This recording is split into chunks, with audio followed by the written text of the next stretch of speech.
Olá, estamos começando o nosso Simples Assim. No programa de hoje temos ao fundo o Colégio Nossa Senhora do Calvário, o Colegião de Catanduva, que é tradição na educação, está completando 81 anos de vida. Hoje no Simples Assim a gente tem uma porção de atrações, mas antes de eu te contar, quero mandar um beijo para Alexandra Espina, da Ouro Mil, que colocou esses brincos bonitos em mim e que está me deixando aqui com um visual muito mais moderno, muito mais bonito. Alexandra, muito obrigada. O que nós preparamos para você no programa de hoje? Uma entrevista com João César de Moraes sobre Pilates, o realinhamento corporal. Adriana Moura e Felipe Brida, escritores, contam pra gente sobre os livros que publicaram. E ainda temos a doutora Márcia Rebelato, ginecologista e sexóloga, falando com a gente sobre sexualidade. Simples assim. Você confere o nosso programa pelo canal 7 da NET e pelo nosso canal no YouTube também. Agora, te apresentamos o nosso Simples Assim.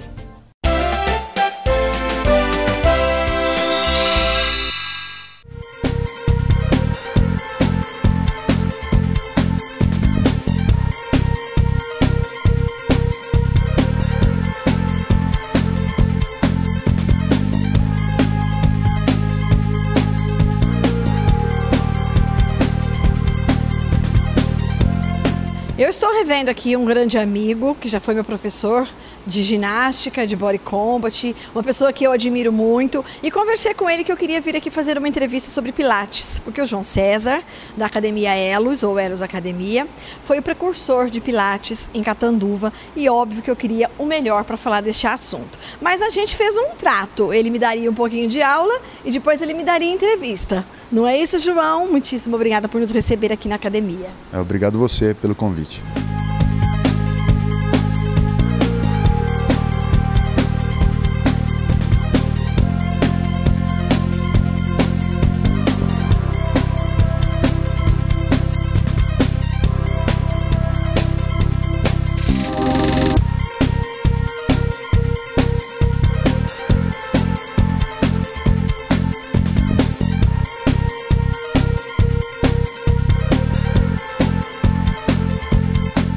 Bom, João, Pilates é uma coisa que eu vi que envolve uma série de exercícios, mas com que objetivo? É um alinhamento corporal, né? Nós, professores, temos que identificar a necessidade de cada um. Em cima das necessidades de cada um, você desenvolver. E por isso que nós temos tantos aparelhos. Porque o aluno vai passar pelo aparelho, pelo exercício, e tudo isso é determinado pelo problema ou pela necessidade que ele tem. Ele busca, está moda falar Pilates. Isso. Ele chega na academia e quer fazer Pilates. E aí, o filho de professor, nós vamos fazer uma avaliação física nele e colher o histórico, fazer uma anamnese bem feita, identificar qual é a necessidade dele. Todos vão fazer os mesmos exercícios. Existem as adaptações para fazer com que ele se sinta melhor, sem dor e ter uma vida mais feliz. Todo mundo pode fazer o Pilates? É indicado para todas as idades? Acima de 10 anos, né? Mas a correção pode começar a ser feita desde a pré-escola. Até era um projeto do Joseph Pilates implantar o Pilates na pré-escola. Porque você trabalha com lateralidade, com alinhamento corporal. Qualquer criança bem alinhada, ela está apta a fazer qualquer tipo de esporte. E qual o benefício que o Pilates traz? Há muitos. Eu lembro que na formação do Pilates, cada exercício que era passado para a gente, a nossa professora mestre de São Paulo, ela levava um especialista para falar de certos assuntos, de certo tipo de exercício. Um garoto de 8 anos que tinha um desvio de pé, por exemplo, na primeira posição do Pilates, é parecido com a primeira posição do balé, é um pouco mais fechado, porque a cabeça do fêmur, né, aqui em cima da coxa, encaixa direito no quadril. Esse garotinho com 8 anos, ele tinha um pequeno desvio. Ao longo da vida dele, qual seria o efeito maléfico para ele, por exemplo? Esse desalinhamento, prótese. Agora, praticar esporte desalinhado, é claro que você pode acentuar um problema.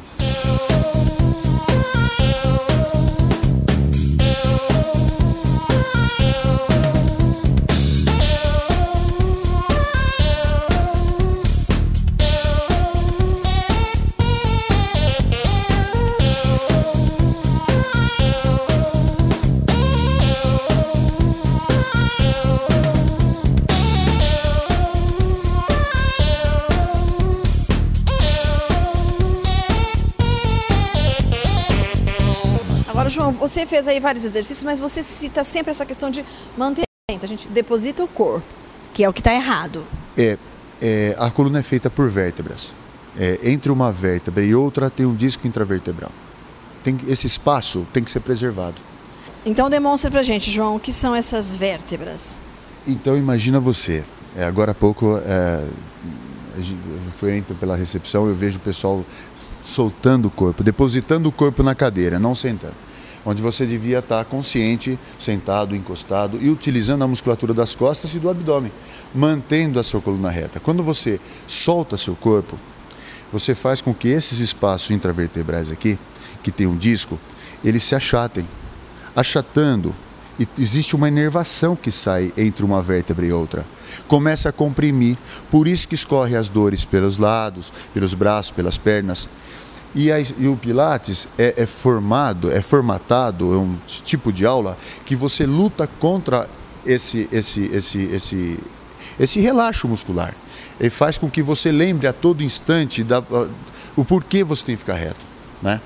Então, o Joseph Pilates foi um garoto muito doente, nasceu na Alemanha, e com a própria necessidade e as dores e raquitismo que ele sofria, ele desenvolveu essa técnica.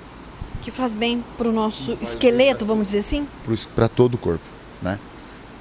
E aí, como é que a pessoa faz essa aula, João? É uma aula por semana, uma aula por dia? Qual que é a indicação que vocês, professores, dão? Então, tem pessoas que o tempo hoje está muito escasso.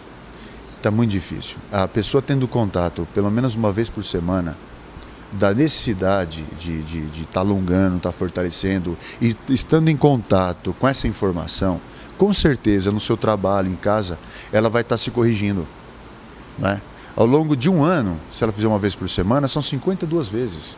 Depois de um ano trabalhando essa loucura, trânsito, não tendo esse contato com essa informação, como ela estaria? Fazendo 52 vezes ou não fazendo nada? Totalmente destruída, com dores como eu por todo lugar. O resultado é satisfatório. Eu estou muito feliz. Eu acho que hoje eu posso dizer, como educador, que é mudança de paradigmas, de jeito de trabalhar. Eu estou muito feliz com os resultados com os meus alunos, né? Agora, no final de uma aula de Pilates, que dura, como você disse, 55 minutos, o aluno sente dores? Não. Ele sente um cansaço, um tremor muscular. E eu faço questão de frisar e enfatizar, olha, você está sentindo esse músculo. Fora aquilo, não é para sentir dor. No outro dia, não é para sentir dor. É para melhorar a qualidade de vida, não é para ficar dolorido. João, muitíssimo obrigada, viu? Por nos receber, por me dar essa aula aqui, adorei. Obrigada. Obrigado você, Gi. Fazer Pilates simples assim.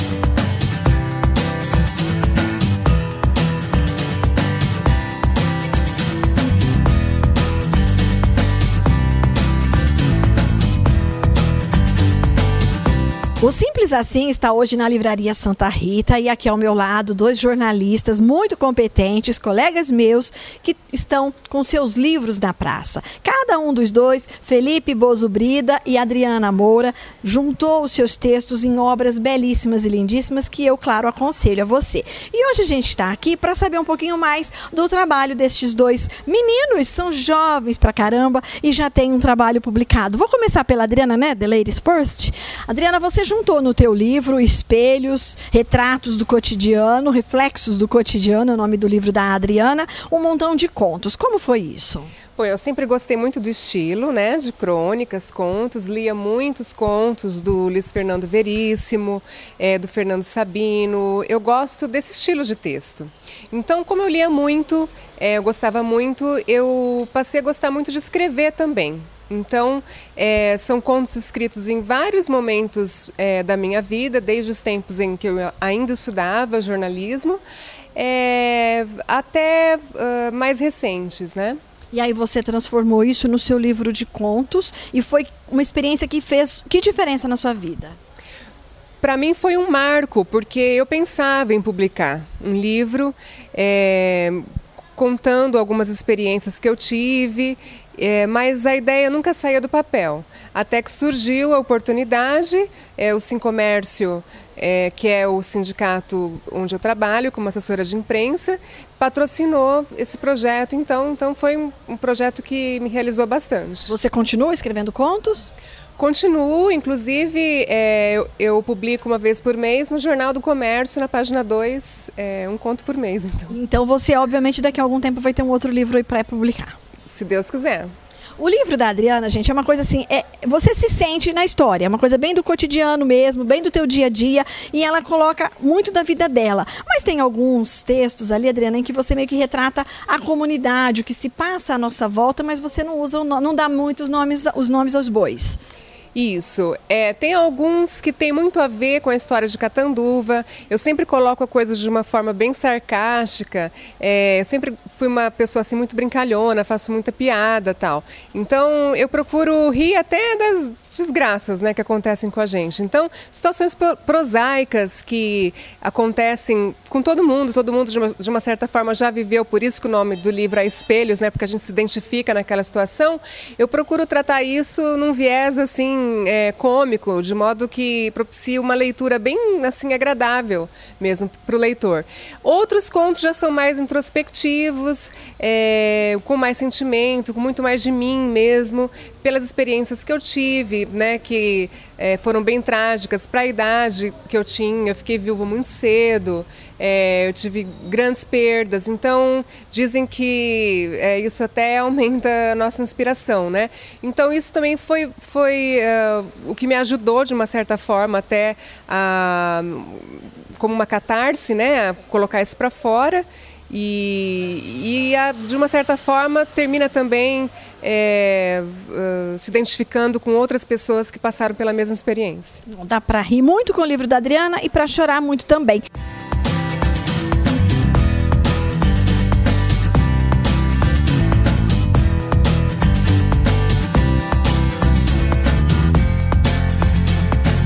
E aqui agora a gente vai conversar com o Felipe, que lançou o seu livro. Na verdade, também é um compêndio de artigos que o Felipe escreveu, de crônicas sobre cinema, Felipe. Isso, Gi, são críticas de cinema que eu publico em vários órgãos desde 2002. Então, são 10 anos de publicação que eu resolvi fazer uma compilação de textos e gerou esse livro. Por que você decidiu isso? Bom, muita gente que me acompanha em algumas colunas me cobrava, né? Falava, Felipe, você precisava reunir teus textos, separar alguns textos seus bons num livro. E de tanto eu escutar isso, eu acabei fazendo essa seleção. Tanto quando eu comecei a olhar, em 2 meses que eu me peguei, né, para separar esse material, eu tinha quase 2.000 críticas escritas. E eu falei, bom, se eu for fazer 2.000, vai ter que virar um dicionário gigante, vai ficar uma coisa cansativa e não é o foco. Então eu separei dessas 2.000, 300 filmes bons que eu publiquei, né, a resenha deles nesse tempo. Então virou um manual, né? Você foi para Portugal levar teu livro. Como é que foi essa experiência? Eu voltei de Portugal recentemente, eu fiquei quase 10 dias lá no Festim, que é o Festival de Cinema Itinerante de Língua Portuguesa, e eu recebi um convite por meio de pessoas que eu conheci em festivais passados que eu percorri. E foi uma experiência maravilhosa, eu vendi bastante livro lá, foi tanto quanto aqui, então foi bem diferente, assim, foi a primeira vez que eu fui para esse país, né, e foi meu primeiro festival internacional para lançar o livro. E aí essa experiência de ter um livro publicado, conta pra mim, que eu ainda não tenho um livro publicado, como é que é? Logo você vai ter, que você tem muito material também. É gostoso, Gi, assim, eu sempre gostei da área de cinema especificamente, né? E eu sou um autodidata na área, depois eu fui estudar, né? Eu comecei primeiro pesquisando sozinho, bem pequeno, depois eu fui fazer graduação, pós-graduação, e sempre gostei de publicar, escrever, fazer análise sobre filmes, sempre foi minha paixão.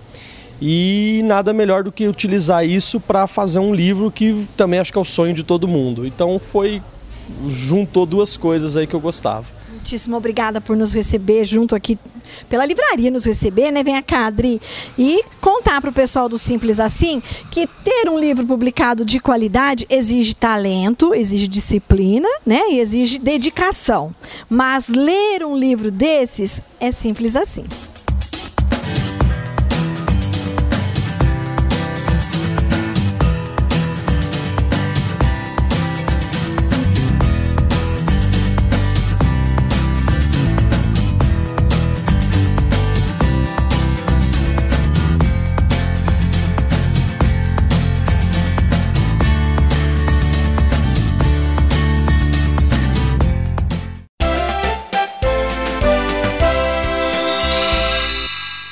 O que a tecnologia faz com nossas vidas? Facilita, agiliza, não é verdade? Mas o uso da tecnologia muitas vezes também pode atrapalhar relacionamentos. Muitos casais têm ficado apartados dentro da mesma casa, conectados em computadores diferentes e, o detalhe, conversando um com o outro. O que é que este tipo de procedimento pode fazer com o relacionamento de um casal? Nós vamos conversar com a doutora Márcia Rebelato, sexóloga, que também é ginecologista e obstetra, sobre este tema. Mais uma vez, muito obrigada por nos receber aqui, doutora Márcia, é um prazer. Obrigada eu, e o prazer sempre maior é meu, né, de estar com vocês. E podendo, às vezes, sanar e ajudar as pessoas nesse quesito. E vamos ver o que a gente pode estar falando para essas pessoas para estar melhorando essa qualidade, digamos assim, dos vínculos atuais, né? Usar computadores em ambientes apartados, ainda que no mesmo imóvel, na mesma casa, por exemplo, como é o caso desse casal que eu citei, pode atrapalhar ou ajudar o relacionamento? Então, depende do acordo que foi feito entre esse casal. Se é uma coisa mecânica, onde um chega automático e vai lá, cada um resolveu o seu problema e troca problemas pelo computador ou pelo celular, seja o que for, é claro que não vai trazer benefício nenhum. Mas, por um outro lado, se esse casal, por exemplo, há 20, sei lá quantos anos casado, ou mesmo jovens, que hoje mexem mais com a tecnologia, fizer um acordo, olha, a gente pode apimentar a nossa relação, ou mandar um torpedinho, meio que de sacanagem, para estimular, ó, que horas que eu te encontro à noite, meio que tipo numa brincadeira. Então, isso serve para estimular o relacionamento. E outra coisa também se você está tendo alguma dificuldade de relacionamento, é muito difícil na crise você chegar para o teu parceiro ou para sua parceira e dizer, olho no olho, o que está incomodando. Porque a primeira coisa, e é equivocado que a gente pensa, é que aquilo que me magoa vai magoar o outro também. E não, magoa pelo contrário, a gente ficar acobertando os problemas que vão ocasionando mais dificuldades. Então, você pode fazer esse joguinho de mandar por e-mail, escrever uma carta online, né? Para o outro, explanando todo o teu sentimento. E quando a gente escreve, eu acho que a gente é mais verdadeiro. Porque quando você está aqui olho no olho, você trava na hora de falar de verdade. Então, eu acho que por esse lado, acrescente muito. Porque o casal vai estar lidando com a realidade de uma forma diferente. Porque não vai estar reclamando para o outro, não está apontando o dedo. Então, está dizendo, olha, eu estou me sentindo assim, assim, em relação ao que a gente está vivendo. O que você acha disso? Porque quando a gente vai conversar, a gente já começa com agressão. Porque o nosso relacionamento é né, por causa disso, porque você vai... Quer dizer, o outro já faz assim e já não te escuta mais. Por isso que a gente ouve as pessoas casadas há muito tempo dizendo assim, faz 20 anos que eu falo a mesma coisa. Claro, mas é porque você está falando da mesma forma. Então, se você mandar um torpedinho ou um e-mail, a pessoa vai entender o que você está querendo dizer, porque ela também não vai te interromper. Olha só, eu imaginava tudo menos isso, né? Quer dizer, então, que pode ser sim uma boa ferramenta para dar uma apimentada, uma mudança ou uma movimentada nesse relacionamento. Sim, a gente pode dar um exemplo, por exemplo, é um casal que se conheceu pela internet, né? Então, eles nunca se viram. Ali, quando a gente não tinha a câmera, as pessoas podiam dizer o que elas queriam sobre elas mesmas, né? Eu sou loiro, alto, né? 1,90 m, ela, nossa, eu tenho 1,70 m, sinto... Então, você ia estar trabalhando com o ideal do outro. O que você sabe o que o outro espera, então você vai passar aquilo lá.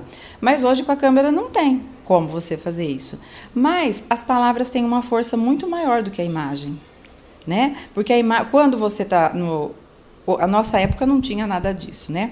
Não, a gente é tão idosa, né, gente? Mas, assim, é coisas porque a informatização é muito rápida, a tecnologia. Então, coisa de 6 meses já muda, né? E, voltando, então, como é que a gente paquerava? Você ia numa pracinha, num cinema, ou na escola, em ambiente familiar, para conhecer as pessoas, né? Então, não tinha nada de subterfúgios.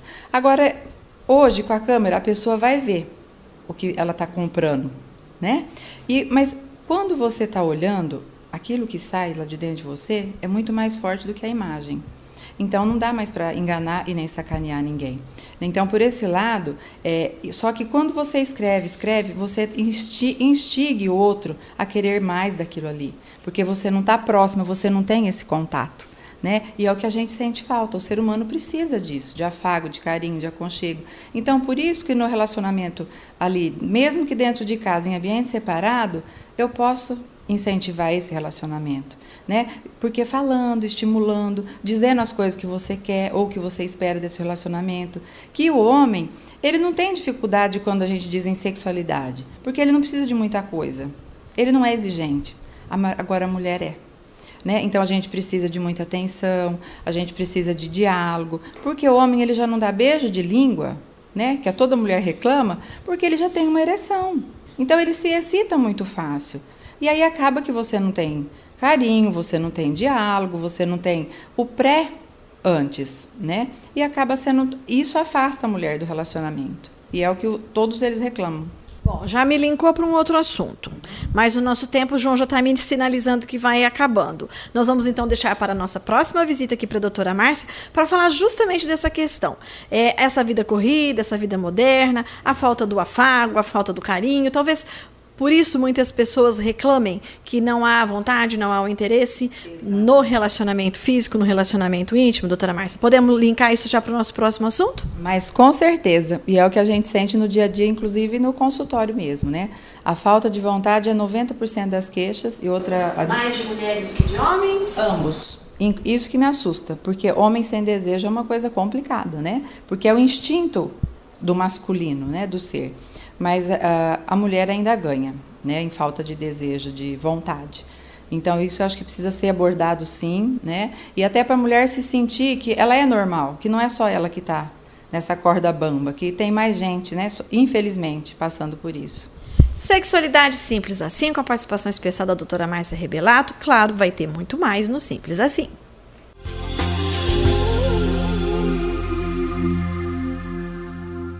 E assim termina o nosso Simples Assim. Eu quero mandar beijos, né, para você, Lucas, que está sempre ligadinho no nosso programa e pediu seu beijo. Lucas, que outro dia participou da nossa culinária e que está aí organizando um evento em prol da Casa de Apoio da Irmã Ana Maria Custódio. Lucas, beijo para você, continue assim com esse coração generoso. Beijo também para meu marido, Reginaldo. Completamos 20 anos de casamento, hein? 20 anos que ele me tolera, olha só, é ou não vencedor? E para você que continua curtindo, participando com a gente, muitíssimo obrigada. Curta as nossas promoções, participe do nosso Face, vá lá na nossa fanpage, vá ao nosso blog, mande sugestões que a gente adora atender você, tá? Fica ligadinho sempre, quer seja no YouTube, ou na net, ou no Face, ou no blog. Beijo, tenha uma semana abençoada e até o próximo programa.